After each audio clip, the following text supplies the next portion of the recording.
Deus possa penetrar nos nossos corações nesta noite e que nós possamos assim entender o que o Espírito Santo quer ministrar à igreja. Como diz a própria palavra do Senhor, aquele que tem ouvidos, ouça o que o Espírito diz à igreja. E eu quero te convidar a manter-se com a sua Bíblia aberta neste texto do Evangelho de João, no seu primeiro capítulo, nestes versos de número 19 a 28, para nós entendermos três aspectos apenas do testemunho de João. O testemunho de João é algo sublime, maravilhoso, mas nós separamos nesta noite, óbvio, dentro desse contexto que nós estamos aqui, do capítulo 1, versículo 19 a 28, três aspectos do testemunho de João. A gente tem aqui a história de João Batista. Mas quem é esse homem? Quem é João Batista? Bom, João Batista é o homem que abre mão do seu direito de ser sacerdote, do seu direito de estar no templo, do seu direito de ter toda a pompa que um homem poderia ter, do seu direito de poder estar vestido com as melhores roupas, com as roupas sacerdotais, as vestes sacerdotais, abre mão de ter um anel no seu dedo, grandioso, glorioso, para demonstrar que ele era da linhagem, da tribo de Levi, e assim poderia estar no templo ali para ministrar sobre a vida das pessoas as bênçãos que eles deveriam receber. Abre mão de ser reconhecido pela sociedade como um grande homem, como um homem que pudesse ser visto com grande maestria, porque ele deixa de estar dentro das cercanias do templo para ir para o deserto, vestido, como a gente olha para a história e vê dentro daquilo que o Evangelho traz para nós, vestido com pele de animal, comendo mel, comendo gafanhotos e, óbvio, não trajando nem de trajes suntuosos, sacerdotais, bonitos, e muito menos de alimentos que lhe seriam muito pertinentes. Afinal de contas, ele seria alguém que estaria no templo, e as pessoas que estavam no templo, os sacerdotes do templo, eles eram muito bem assistidos de forma com os alimentos que eles recebiam no templo, e eram muito bem alimentados. E João abre mão disso. É alguém que pertence à linhagem sacerdotal para dar um testemunho na vida destas pessoas e na vida de todos nós que aqui estamos nesta noite. Então, queria nesta noite compartilhar com você sobre estes três aspectos deste homem, João o Batista. Não é o João o Evangelista, nós precisamos deixar isso bem claro, porque a gente às vezes pode fazer essa confusão. O João que escreve o texto, a narrativa, é o João o Evangelista, não é o João o Batista. O João Batista é esse do qual a gente está falando e que abriu mão de ser o sacerdote para estar no deserto e que vai ser drasticamente morto depois de denunciar ali o adultério de Herodes. Ele vai ser drasticamente morto, sua cabeça será decapitada, e ele então está no deserto pregando arrependimento, pregando que as pessoas se arrependessem. Traz uma mensagem, traz um testemunho para nós, e a gente precisa ver agora que testemunho é esse e quais são os aspectos deste testemunho. Bom, fato é que todos nós carregamos uma mensagem, todos nós temos um testemunho de vida aqui neste mundo. Os ateus, eles acreditam e carregam a mensagem de que não existe um Deus e de que não existe uma divindade pela qual nós devamos assim nos debruçar sobre ela e adorá-la. Eles acreditam pura e simplesmente na razão e na ciência, apenas isso. E o que passa disso, eles não acreditam, não confiam e não trazem para a sua vida. Os cristãos não são assim. Os cristãos, eles devem, ou pelo menos deveriam, carregar a mensagem do Evangelho, das boas novas de salvação, das boas notícias, né? Se nós não temos em quem crer, não temos em quem nos abalizar, não temos em quem nos basear, nós ficamos muito soltos neste mundo. E por isso a mensagem que os ateus ou os agnósticos às vezes trazem para as suas vidas, ela é muito difícil para nós, muito difícil para a humanidade, porque nós passamos por situações difíceis ao longo de toda a nossa trajetória de vida. Enquanto nós estivermos aqui, nós enfrentaremos doenças, né? Eu estou vindo agora de um quadro de doença, nós enfrentaremos dificuldades financeiras, nós enfrentaremos dificuldades de relacionamento uns com os outros, nós enfrentaremos inúmeras adversidades e tribulações nessa nossa trajetória de vida. E aí, como ficaremos se nós não tivermos no que nos basearmos?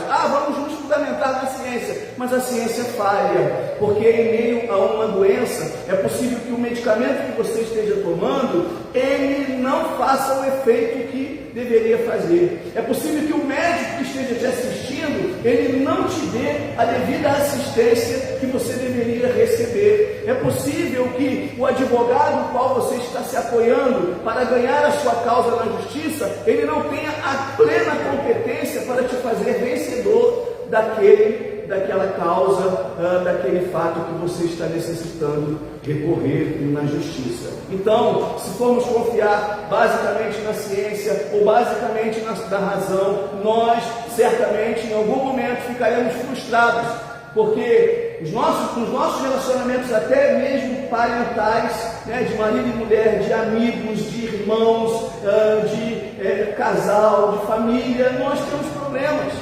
É possível que num devido momento a minha mãe ela me decepcione, o meu pai me decepcione, o meu irmão me decepcione, a minha mulher me decepcione, o meu marido, aqueles que têm marido, é claro, se decepcione com eles. Portanto, em quem nós iremos nos basear? Em quem nós iremos nos firmar? Por isso, os cristãos devem ou deveriam carregar esta mensagem que é sublime, a mensagem do Evangelho, a mensagem das boas novas, porque ela aponta para uma base, uma rocha, um fundamento chamado Jesus Cristo. Essa base, esse fundamento não é mais racional apenas, não é mais científico apenas, não é mais humano apenas, mas é algo sobrenatural. Ela está fundamentada na divindade, no Criador, no Todo-Poderoso, naquele que tem um nome sobre todos os nomes, como a irmã agora cantou, chamado Jesus. E qual é então o testemunho de João? Ou quais são os aspectos deste testemunho de João que nós vemos neste texto de 1 João capítulo 1, versículo 19 ao versículo 28? Bom, em primeiro lugar, o primeiro aspecto que nós vemos neste texto é de que João deixa claro para nós que nós precisamos saber quem nós não somos. Essa talvez seja uma grande dificuldade, a gente saber quem nós não somos, porque talvez se fizermos uma entrevista agora aqui com vocês e com grande parte da sociedade desta cidade, as pessoas vão dizer que sim, são cristãos, são cristãs.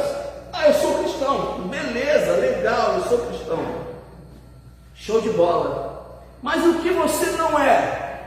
Eu sou o Edson, tá, beleza. Eu sou o pastor, tá, ok. Mas o que você não é?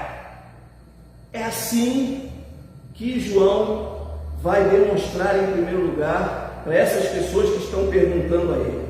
João está sendo interrogado pelos líderes, os judeus, os sacerdotes, os levitas, os homens que, assim como ele, deveriam estar no templo proclamando as boas novas. João abre mão de ser igual a estes homens para estar no deserto. Estes homens que deveriam estar no templo proclamando as boas novas, que deveriam estar anunciando boa mensagem, boas notícias para as pessoas, eles estão ali interrogando João, interpelando João sobre o porquê ele não está no templo e quem ele é. João então diz o texto que ele confessa e não nega, ou seja, João deixa claro, muito claro, quem ele não é. Ele diz, quando lhe é perguntado, eu não sou o Cristo. Queridos, talvez por sermos cristãos e termos esse rótulo de cristãos, achamos em algum momento que nós somos o Cristo. Achamos em algum momento que a igreja, que o Evangelho depende de nós, enquanto que não depende. Se eu não pregar, a Bíblia diz que as pedras clamarão, elas irão falar. Se eu não quiser falar, não tem problema. As pedras irão falar, irão proclamar, irão pregar no meu lugar, não tem problema. Diz a Bíblia isso. Mas como isso? Como assim as pedras? Será que as pedras irão falar? Não, claro que não. O que o texto bíblico está querendo dizer é que até mesmo aquele que não deveria ou que não carrega dentro de si uma boa notícia, em algum momento ele vai trazer uma boa notícia, porque eu que deveria dar essa mensagem, deveria dar esse testemunho, não estou dando. Então João diz: eu não sou o Cristo, porque em alguns momentos nós achamos que somos o Cristo, por sermos pequenos Cristos, e começamos a imprimir sobre a vida das pessoas algumas coisas que são pura e simplesmente do próprio Cristo, como por exemplo o julgamento.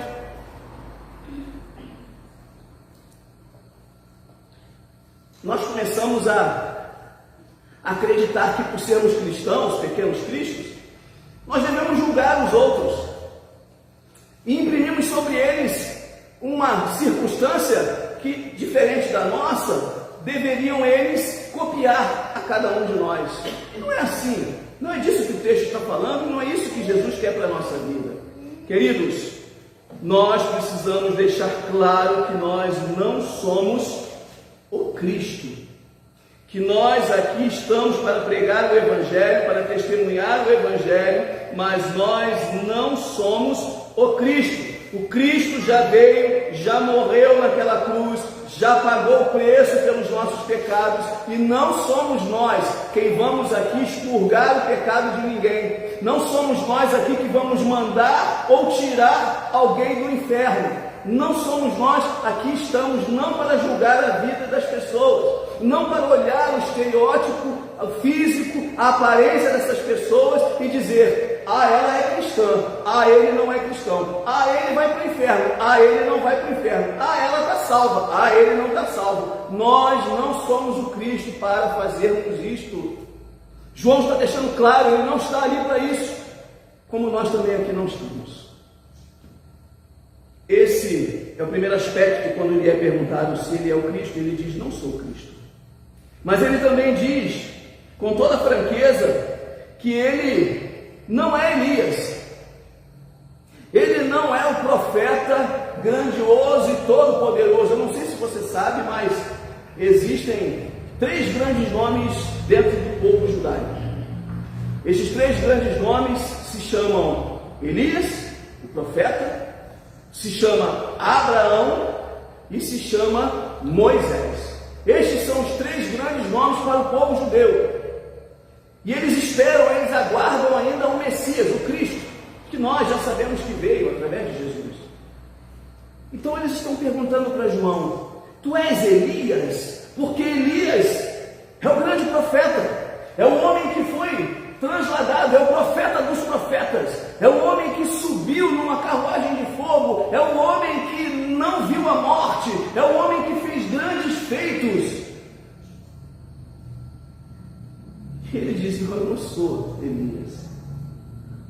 Às vezes nós, como cristãos, achamos que somos superpoderosos e achamos que a nossa oração cura.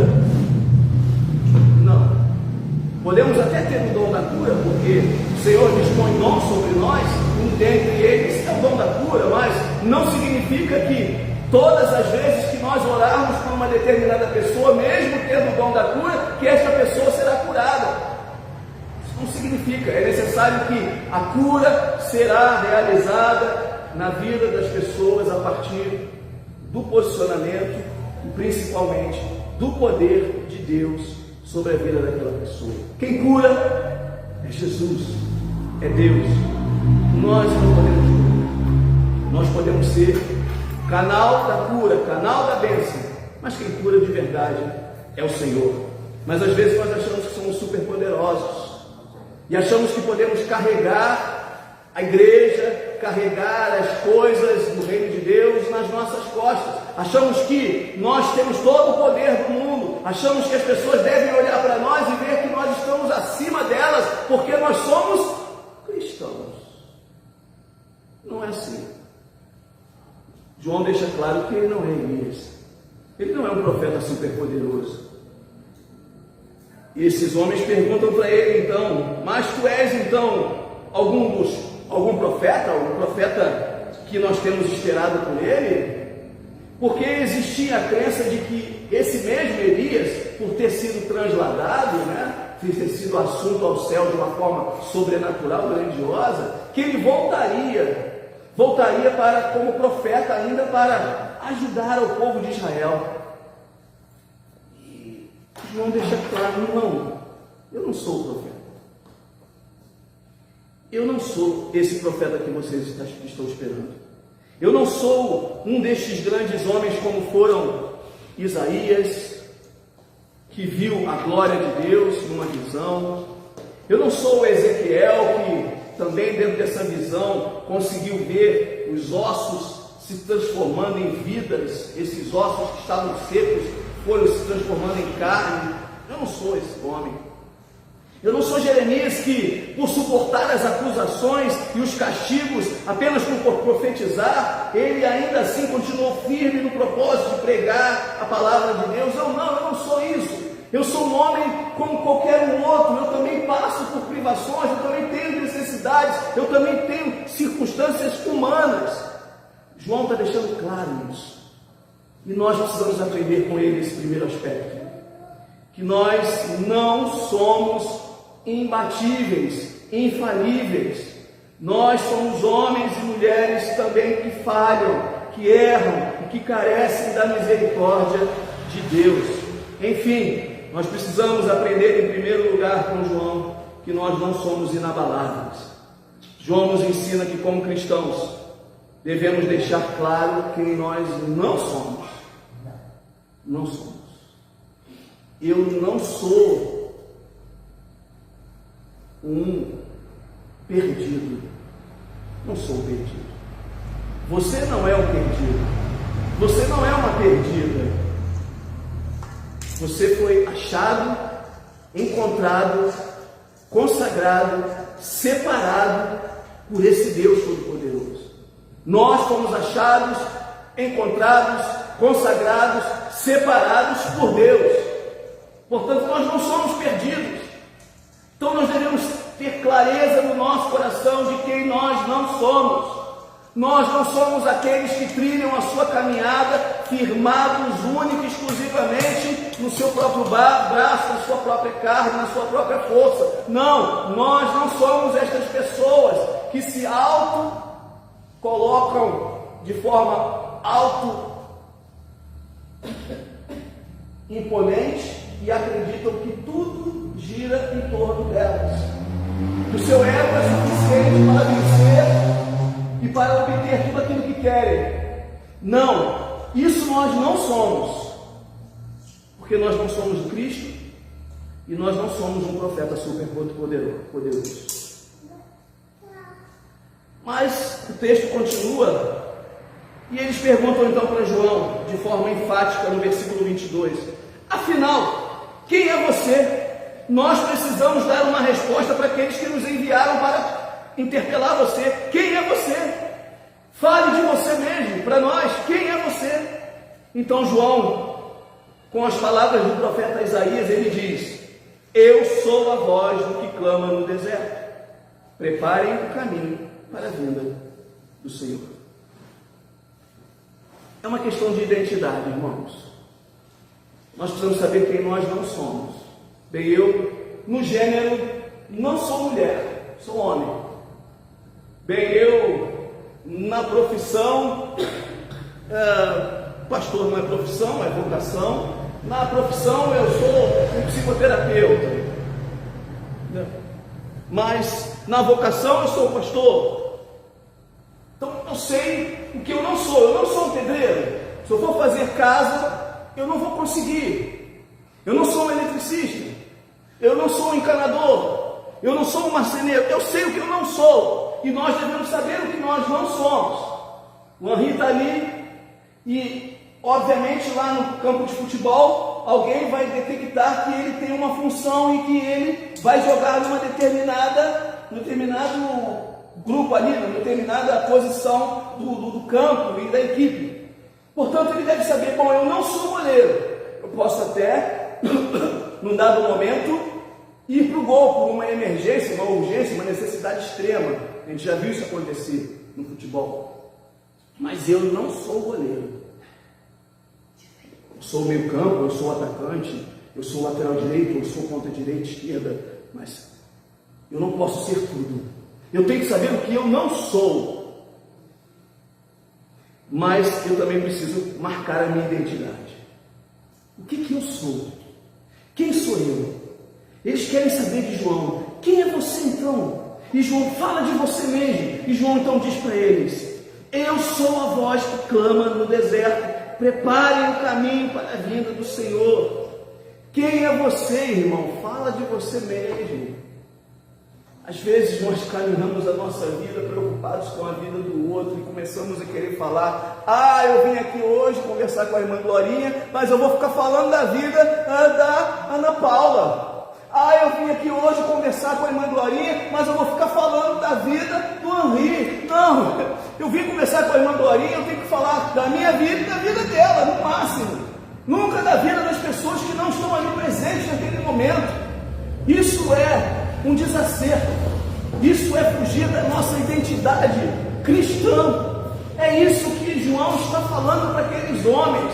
Aqueles homens estão preocupados com a vida de João, enquanto eles deveriam estar preocupados com a sua própria vida e com a mensagem que eles deveriam levar. Quem você é, irmão? Fala de você mesmo. João, ele deixa claro para nós que ele é uma voz que clama no deserto. Ele não é a voz, ele é uma das vozes. E é outra coisa que nós precisamos também entender. Às vezes nós achamos que nós somos a voz. Não, queridos. Por mais que eu ame a igreja presbiteriana, a doutrina desta igreja, por mais que eu seja pastor aqui há muitos anos, por mais que eu goste de estar nesse ambiente, eu preciso entender que Deus age em outros ambientes religiosos também. Que o amor do Senhor Jesus é capaz de atuar, que a graça, o perdão, a unção do Espírito Santo é capaz de atuar também em outros nichos do Evangelho. Portanto, eu não posso dizer que eu sou a voz que clama no deserto, eu não posso dizer que eu sou o pastor, eu sou um dos pastores, eu sou uma das vozes, você é um dos cristãos espalhados por este mundo. João deixa claro: eu sou uma voz que clama no deserto. Irmãos, o deserto é um lugar inóspito, é um lugar solitário, é um lugar de sofrimento, é um lugar que ninguém quer estar, mas é ali que João escolheu estar. É ali que ele passa a sua vida pregando o Evangelho, falando das boas novas, anunciando que o Cristo viria, falando que Jesus já estava entre eles e que ele só estava ali preparando o caminho do Senhor. Essa é a boa nova. Quando eu chego para conversar com o Anderson, eu preciso ser um portador de boa notícia para ele. Eu não posso chegar ali e dizer para ele que ele é uma pessoa que o Senhor não quer, que ele é uma pessoa que o Senhor não deseja, que ele é uma pessoa que o Senhor condena, que ele é uma pessoa que vai para o inferno, que ele é uma... Eu não posso fazer isso. Eu tenho que chegar ali e dar a ele o que é de melhor que existe em Deus para a vida dele. Eu sou portador de boas novas. É isso que João está deixando claro para nós. É isso que é ser cristão. Essa é a nossa identidade cristã. Nós não somos muitas coisas, mas o que somos? Somos pequenos cristos. Somos homens e mulheres chamados por Deus apenas para preparar o caminho do Senhor. Homens e mulheres pecaminosos, pecadores, que dependem de Deus e que não têm a mínima condição sequer de desatar as sandálias desse Senhor e Salvador Jesus. Isso nos coloca dentro de uma posição e numa condição de não de refém, mas de dependentes do Senhor, de que conhecem as suas limitações e conhecem o que são capazes de fazer. Nós somos capazes de fazer pregar, falar anunciar, testificar as boas novas de salvação. Por último, o terceiro aspecto do testemunho de João, ele deixa claro para nós que nós precisamos carregar uma mensagem. Ele diz nos versos 24 em diante: então os fariseus que tinham sido enviados lhe perguntaram: se você não é o Cristo, nem Elias, nem o profeta, que direito você tem de batizar? Por que você batiza? João então lhes disse: eu batizo com água, mas está entre vocês, no meio de vocês, alguém que batiza ou que vai batizar com o Espírito Santo, com o fogo do Espírito, mas vocês não reconhecem. E eu vou dizer para vocês: embora ele venha depois de mim, eu não sou digno de desamarrar as correias de sua sandália. Mais uma vez, irmãos, cabe aqui uma pergunta: você sabe de fato qual é a mensagem que você carrega? E você sabe de fato o que você tem anunciado ao longo da tua trajetória de vida? As pessoas têm olhado para você e têm visto o que em você? A maneira como você se comporta, a maneira como você se veste, a maneira como você fala. O que as pessoas olham, veem e dizem que você é só com estas coisas? E quando você abre a boca? E quando você fala? As pessoas, quando ouvem você falar, quando ouvem o seu discurso, quando ouvem a sua fala, quando ouvem a sua conversa, elas pensam o que de você? O que elas interpretam de você? Quem é você?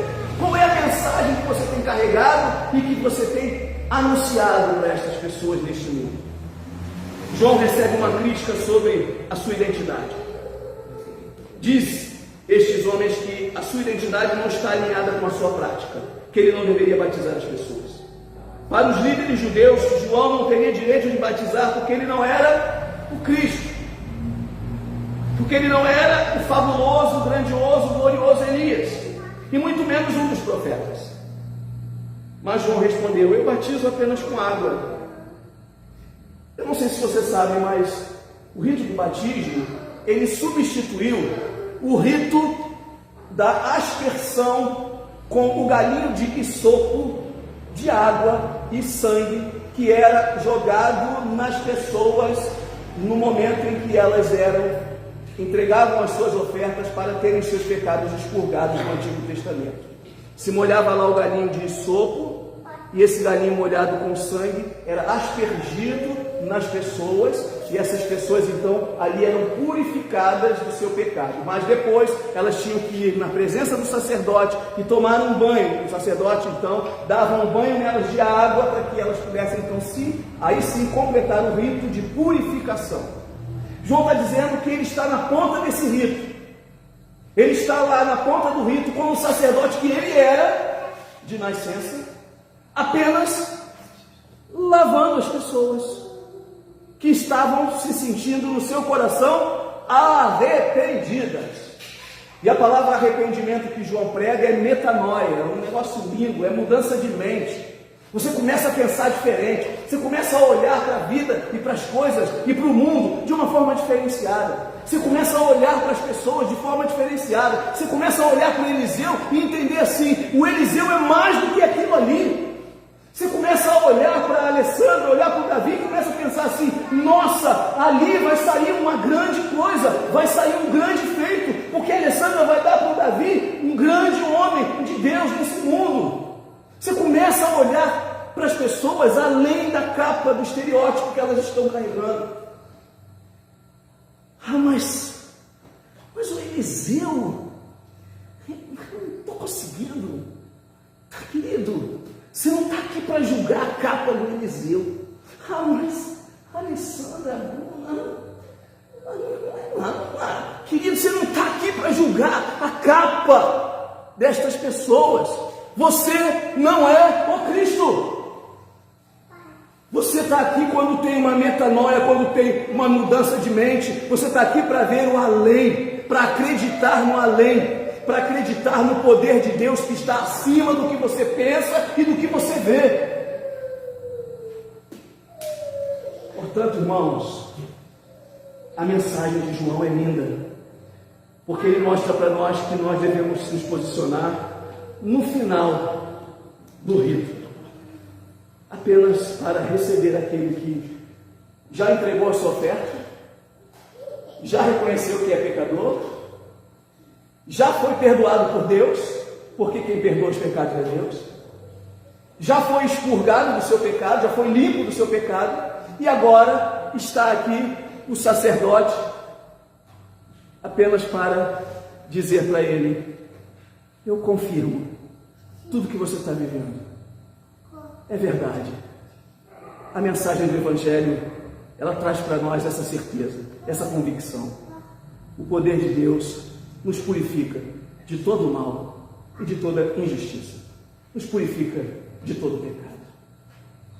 Portanto, queridos, João está dizendo para aqueles homens: eu só estou aqui para provocar na vida das pessoas uma mudança de mente. Que nesta noite o Espírito Santo, através da minha vida, possa ter provocado na sua vida uma mudança de mente.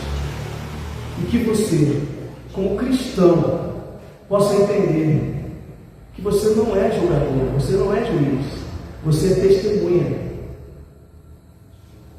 E no final das contas, o que cabe a você como mensagem é provocar na vida das pessoas mudança de mente, assim como a tua mente foi mudada pelo poder do Espírito Santo. As pessoas precisam ouvir da sua boca que Jesus reina, Ele é o Cristo, e que você é apenas uma testemunha viva do quanto Ele é bom, do quanto Ele é poderoso e do quanto Ele é capaz de transformar a vida de cada um de nós. O Senhor está me transformando e Ele quer continuar transformando as nossas vidas, até que Ele venha, em nome de Jesus.